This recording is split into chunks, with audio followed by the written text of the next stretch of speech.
Madame la Présidente, Madame le Ministre, Monsieur le rapporteur, chers collègues. Les gens sont seuls face aux banques. Seuls, car une banque n'agit pas à titre gracieux, elle ne compatit pas, elle ne suit que le fanal de son propre profit. Seuls aussi, car une banque, même si elle n'est pas une autorité publique ni un juge, peut pourtant priver de comptes bancaires individus et entreprises unilatéralement et sans besoin de se justifier.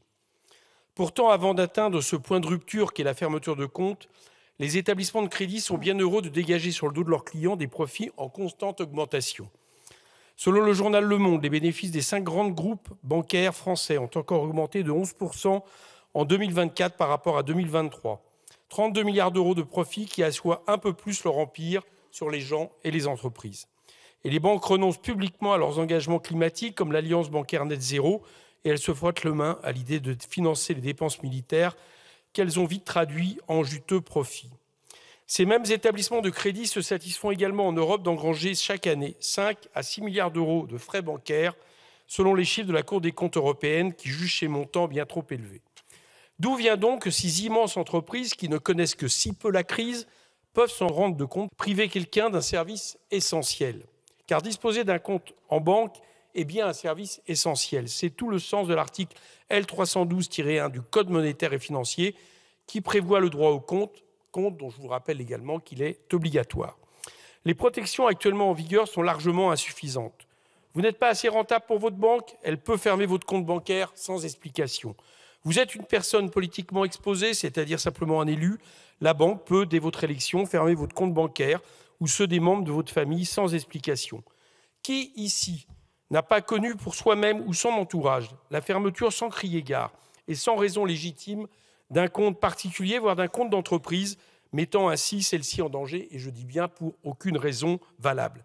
Marqué par cet opprobre, il lui est du coup souvent difficile de retrouver une autre banque. Actuellement, un délai de préavis de 2 mois est certes imposé à la banque, mais pensez-vous, chers collègues, que cela est suffisant quand on est en difficulté financière? Alors que, selon les CSA Research en France, près d'une personne sur 4 est à découvert à partir du 16 du mois. Pensez-vous qu'un préavis change quoi que ce soit quand on habite dans une zone rurale isolée où l'offre de services bancaires illimitée est bien souvent rendue impossible, ne serait-ce que sous le service d'un distributeur bancaire pour des communes dès lors qu'elles n'ont pas les moyens de se l'offrir?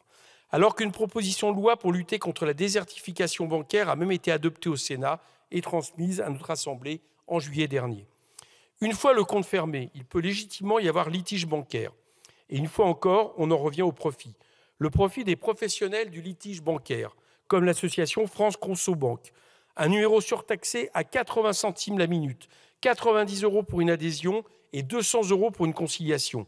Il est ainsi fort commode que les consommateurs ignorent leurs droits, ignorent qu'il existe un médiateur et demeurent pris dans la gangue de l'arbitraire bancaire. Toutefois, j'entends les inquiétudes légitimes relatives aux fermetures de comptes pour soupçon de blanchiment de capital ou de financement du terrorisme. L'objet de cette proposition de loi n'est pas de miner le travail des services de renseignement financier de l'État, notamment Tracfin.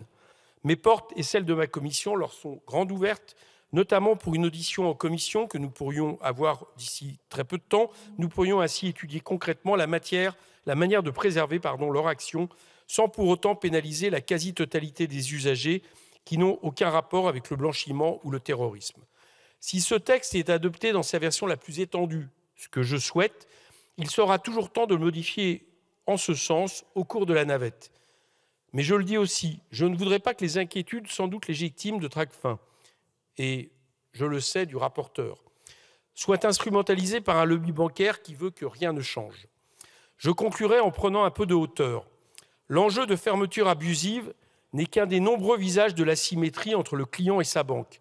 La notion même de client mérite d'être remise en question. En effet, si nous disposions en France d'un pôle public bancaire, on pourrait parler d'usagers et non de clients.